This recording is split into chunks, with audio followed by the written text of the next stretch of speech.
Welcome to my YouTube channel. प्यारे विद्यार्थियों नमस्कार, मैं नीरज प्रजापति। देखो आज हम 10th क्लास का चैप्टर नंबर 2 से चालू करने वाले हैं। 8 प्रश्नावली खत्म हो चुकी है अपन की। पिछले अध्याय में जाकर के मैंने सारी वीडियो अपलोड कर रखी हैं, आप वहाँ से जाकर के देख सकते हैं सबको। अब देखो हम पढ़ेंगे बहुपद।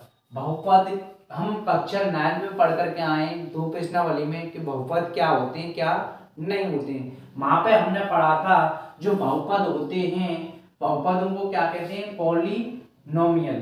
पॉलिनोमियल का मतलब होता है पॉली यानी बहुत सारे, पद होना, घातों के रूप में लिखना। देखो हम इसको जैसे हमारे पास में रेखिक बहुपद भी होते हैं अपन के पास में। क्या होते हैं? रेखिक बहुपद भी होते हैं अपन के पास में। रेखिक बहुपद होते हैं उनको क्या कहते हैं?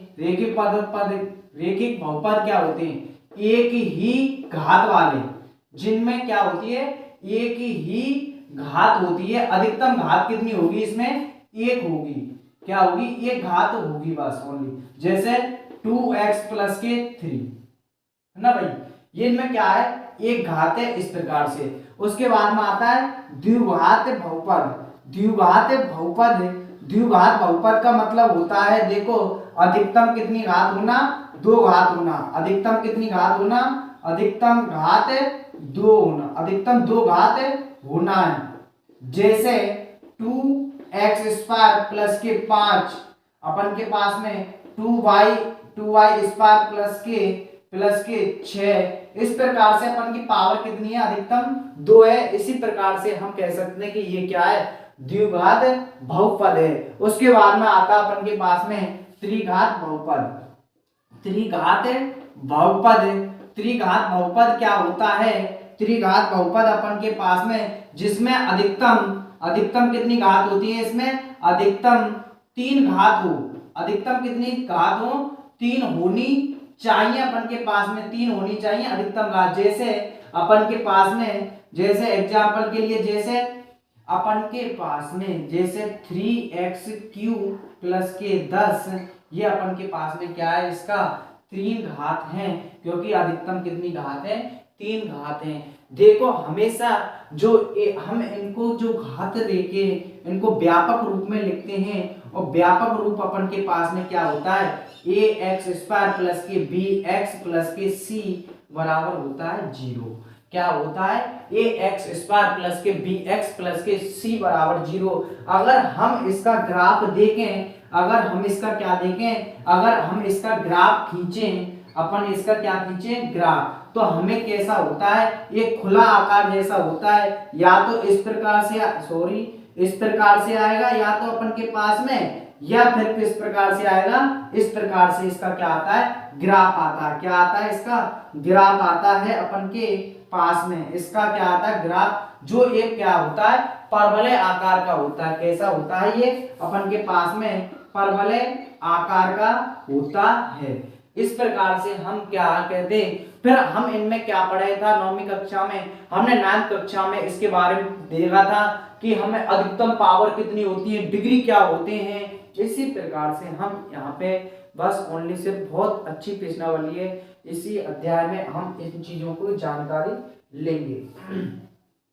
उसके बाद में देखो हम आगे चलते हैं। जो कुछ हमारे पास में क्या दे रखे हैं? ग्राफ दे रखे हैं। क्या दे रखे हैं? ग्राफ दे रखे हैं। जैसे अपन के पास में, जैसे मेरे पास में कोई ग्राफ है, मान लो कोई एक बिंदु से काटता हुआ नहीं जा रहा है, तो देखो ये कितने बिंदुओं से काट रहा है? एक बिंदु तो ये हो गया, 2 बिंदु और एक 3। तो हम कहेंगे ये इस ग्राफ को जो काट रहा, सॉरी ये तो है ये रेखा अपन के पास में, तो ये कितने रेखाओं से काट रहा है? 3 पर क्या कर रहा है? ये प्रतिच्छेद कर रहा है। क्या कर रहा है? 3 पर क्या कर रहा है? प्रतिच्छेद। इसका प्रतिच्छेद बिंदु क्या हो गया? 3। इसी प्रकार से मान लो कोई रेखा है, कोई नहीं जा रही है, तो ये किसी पर नहीं काट रहे, किसी पर नहीं काट रहे, तो किसका क्या हो गया? 0। क्या हो गया? 0, क्योंकि ये रेखा किसी को क्या नहीं कर रही है? प्रतिच्छेद नहीं कर रही है। क्या नहीं कर रही है? प्रतिच्छेद नहीं कर रही है। इस अध्याय में हम इसी चैप्टर के बारे में पढ़ेंगे।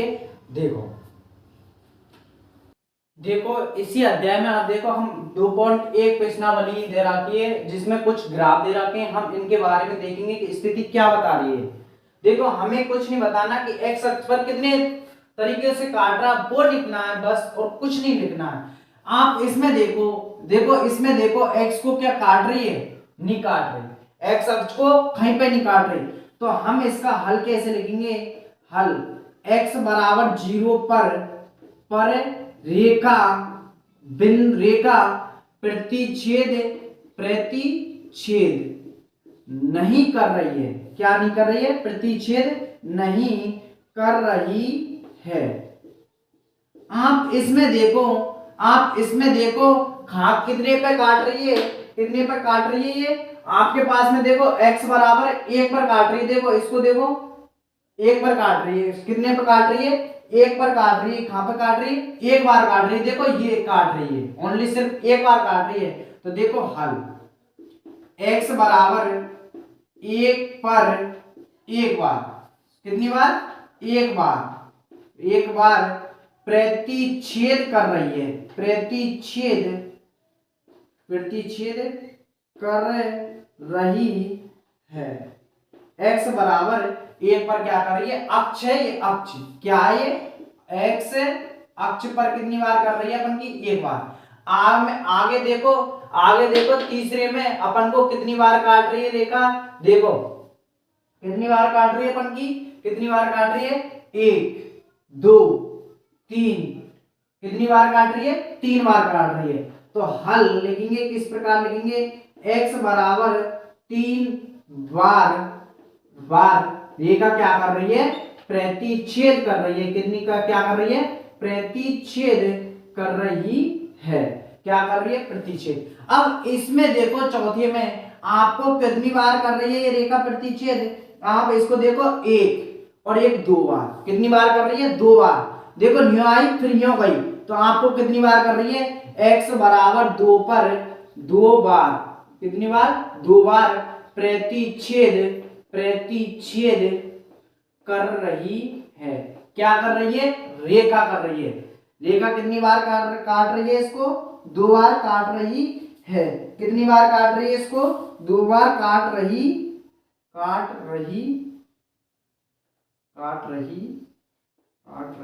है। आप इसमें देखो, अब आप इसमें देखो, इसमें कितनी बार काट रही है, देखो 1 2 3 4, कितनी बार काट रही है, 4 बार काट रही है। तो x बराबर अक्ष x बराबर 4 बार रेखा क्या कर रही है, प्रतिच्छेद कर रही है, क्या कर रही है, प्रतिच्छेद कर रही है।